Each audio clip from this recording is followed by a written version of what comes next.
Hello. Thank you for coming over. I could really use the company today. End of a long week. It's been warm. Notice my blood sugar gets higher when it's warm and I get a little flustered easier.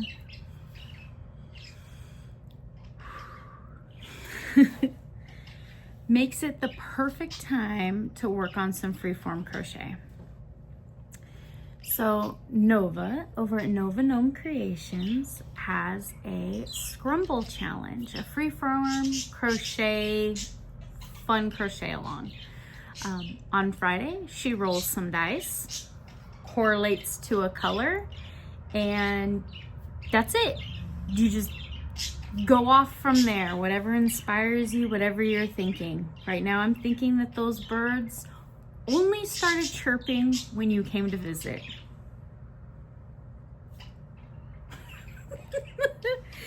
So last Friday, Nova picked, and then she picked Rainbow.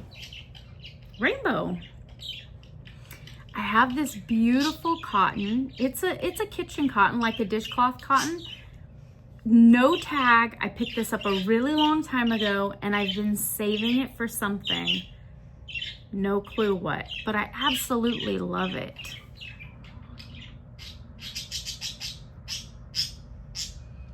It's just a deep purple with a thread of variegated neons running through it. Really wanted to use it. So when I pulled it out, I keep it in the drawer here next to the couch, and it's been in there for over a year. I pulled it out and it was in a horrible, terrible knot, right? Horrible, terrible knot. So I sat and I untangled it very patiently, thinking about shapes, and that my brain just wasn't in crochet mode, which is perfect for freeform. I'll just let my brain do whatever it wants to do.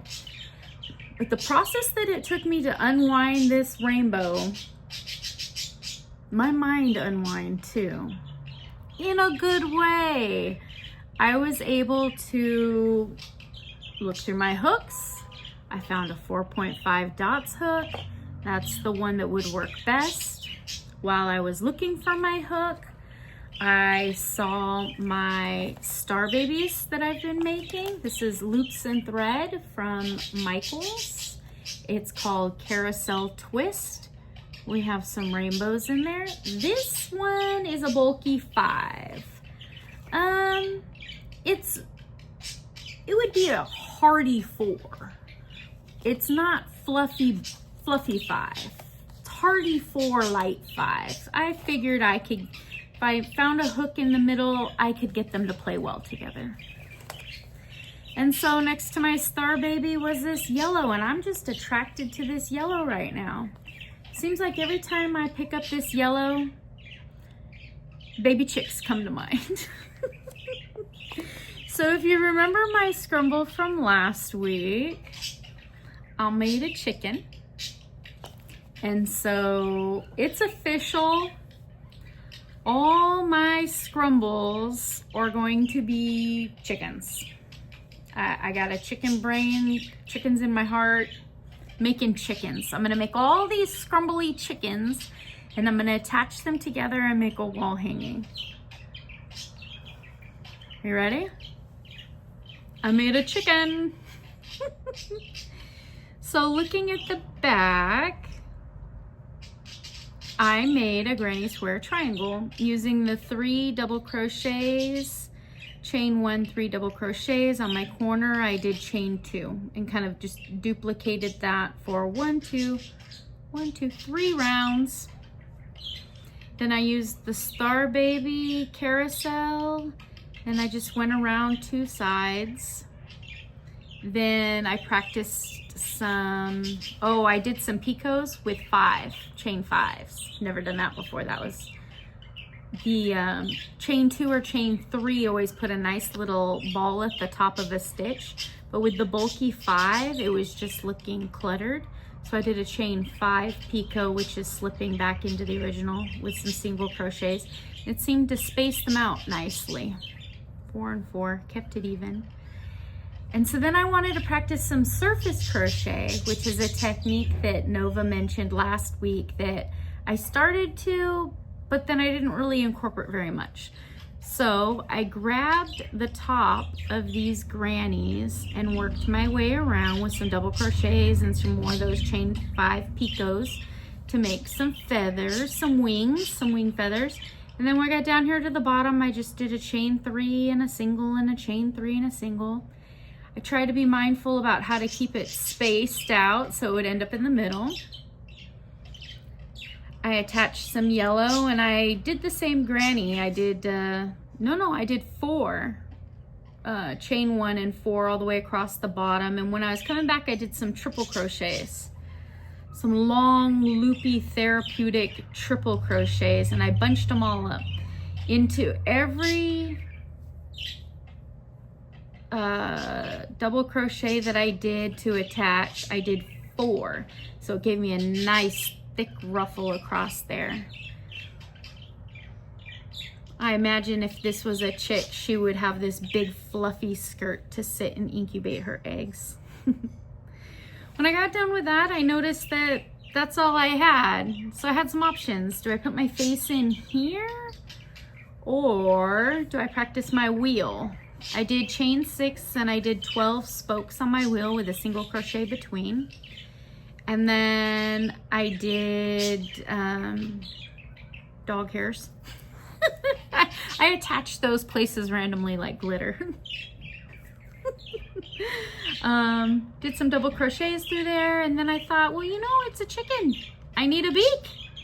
So I did a single, half double, double, triple.